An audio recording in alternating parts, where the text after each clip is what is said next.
do have we will spend some time here going over some of our bad takes from the first half of the season. There are many, but we'll start with where everybody wants to start, honestly. And I think that's, again, we're second half, and we're now how many weeks out here from the trade deadline, Bobby? Oh, so 25th, we're talking 2.5 or so. Okay, so this is where we've got best thing we saw today. I think, we kind of kicked it around today. Keith Smith had written something on Celtics blog about some, every team and what the realistic chance of trading players are. And you're seeing a lot of content kicking around right now. I think the general vibe that we're getting here is that there's not really, and Jimmy's been saying this for a bit, there might not be a huge trade to be made here, and it's going to frustrate a lot of people. It's going to drive Bobby nuts. But right now, it looks like every single player that we've mentioned in the chats here that they got to get this guy, it has been almost ruled out by those teams, or most people saying they're not going to be available. So, and now again, Bobby, the one you're throwing out today, that's not going to make it move for anybody. There's some really lesser deals right now, but it looks like Vucevic, Orlando has no intention of trading. They probably don't want to trade Gordon either. They might trade an expiring contract or a person they're not going to resign, maybe Ross.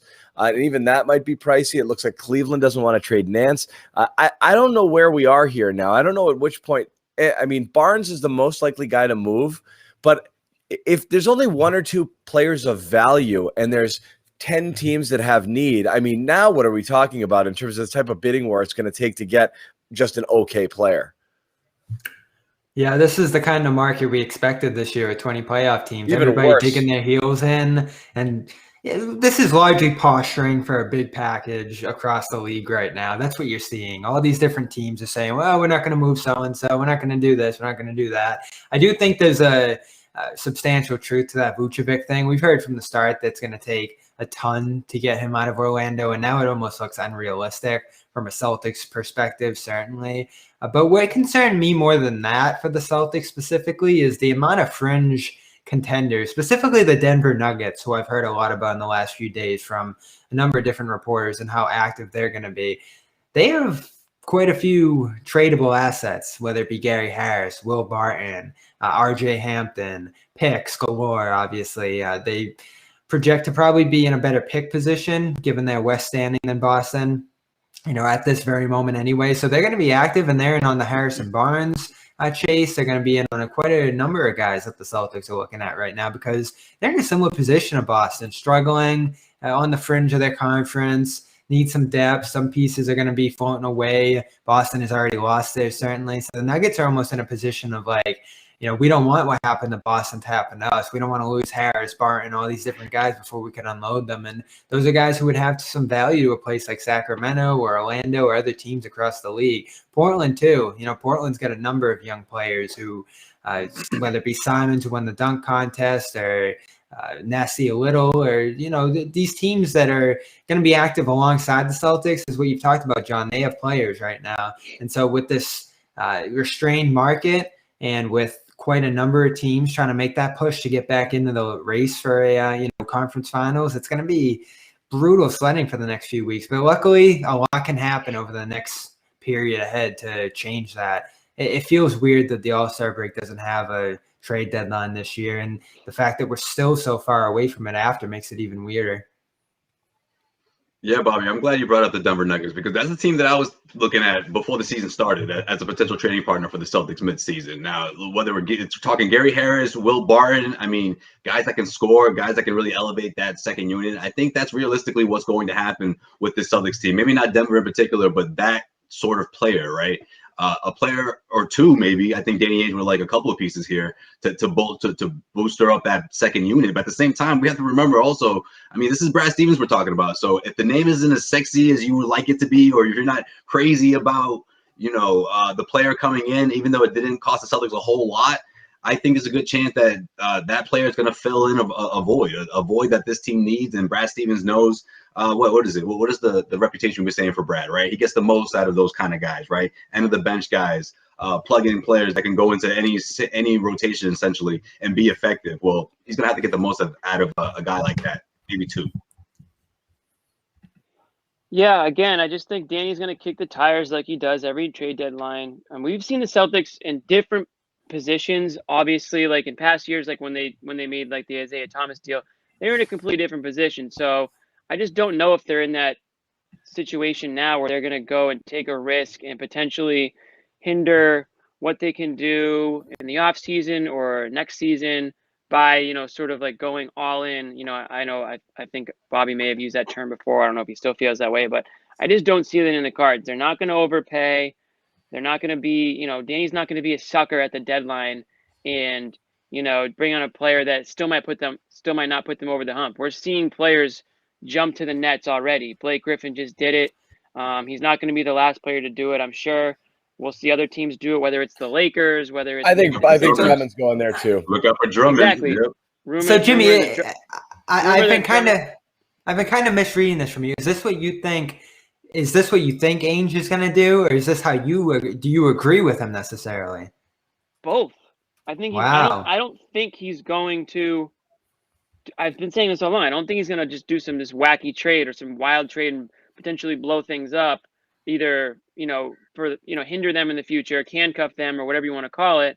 I don't think he's going to do that because I think he sees the nucleus of this team is still intact next season, and he's not going to do anything jumping the gun. And then on top of that, I think that's the smart thing to do. I don't think the Celtics need to make some drastic trade. I think that if you get a healthy Marcus Smart back, Kemba Walker keeps working his way back, Jaylen Brown and Jason Tatum get out of this Romeo little Langford. shooting. Exactly. Romeo That's my comes guy. back. You've got a good enough team here to make it interesting. I mean, you went to the Eastern Conference Finals last year, and you obviously don't have Gordon Hayward, and that's a huge issue. I'm not going to sugarcoat that, but I still think you can make a somewhat of a trade and not replace Gordon Hayward's production and importance, but fill the gap a little bit to the point where you can compete pretty heavily in the East. If it's a wide open East still, I know there's a couple of teams at the top, anything can still happen. And I just think at this point, that's Danny Ainge's best bet. Preserve the offseason, availability and options there, and still compete this season. So that's what I think he's going to end up doing. I don't see a Vucevic like deal. No chance. Coming. I'm throwing this comment out there because we kicked this one around on the text thread a little bit today. Wayne Ellington's name coming up along with Mason Plumlee, and that was just a theoretical trade, Bobby? Yeah, James Edwards of The Athletic threw that out there. It was actually Ellington, Plumlee, and then a 2022 first from the Celtics coming back along with Javonte Green and Tristan Thompson, and the money matches there. So no TP at all. Yeah, I mean, I still like Barnes. He's still on the top of my list, but how crazy are the Kings about Nesmith? I don't know. Like I just if they're not crazy about someone like that or someone similar to that, I don't see the Celtics pulling off a deal or trading out their best goods. This is where the Celtics are stuck. Here's the thing. Like, sorry, no, you go, John. No, I'm just. You can continue on this one. And you go, Jimmy. Go ahead, man. Well, I was just going to answer that, like that comment right there. Like, anyone who thinks they can compete is brainwashed. I don't think that they can necessarily compete for an NBA title. At this stage, with teams like the Nets and the Sixers clearly better, and the Lakers going to get Anthony Davis, I don't think they're an NBA title contender. But I also don't think that there's a trade they can make that vaults them into that category. That at least I'm willing to take a risk on or a gamble on, and potentially, screw up what they can do in the offseason to get themselves to that point where there isn't just four teams dealing from a position of power and dealing, like we've talked about. Once the offseason comes, everyone's buying and selling. Like, you've got way more options. You still get that TPE.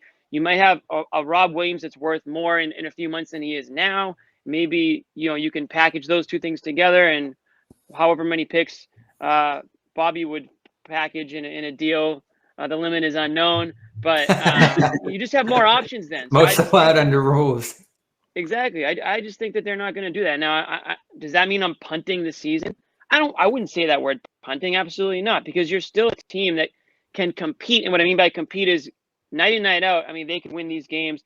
You're an injury away from a guy on Brooklyn and from them falling back onto the pack. So that's why I say you can still add at the deadline to a certain extent where you don't give up a key piece. You don't give up a first rounder. You don't dig too much into that TPE. If you can bring in a guy like I'll say it, a Thad Young or somebody Yes. like that. Yeah, we're on the same page on that one, Jimmy. Then I'm okay with that. So you're going to have to really nail that one to me if you go for that targeted low-cost addition here. Like Ellington in particular and Plumlee, we talked about this earlier. Why do you say that, Bobby? Real quick, like why do they have to nail it? Because what's the alternative? Seeing them give up the farm and then not get the end result that they want? Like, well, I think going for a major target is more assured to work and move the needle at that point for assets given up. You want to use your biggest pool of assets possible and make the move that's going to best position you to improve and get back into the race. If you just throw a couple assets for nothing, it doesn't move the needle at all, then what are you doing there? You're just kind of wasting opportunity, and then you have a little less to offer later on top of that. And this notion that there's gonna be something there necessarily in the off season, it's a risk to me. It really is. Like if nothing happens and you get there, then all of a sudden you've lost.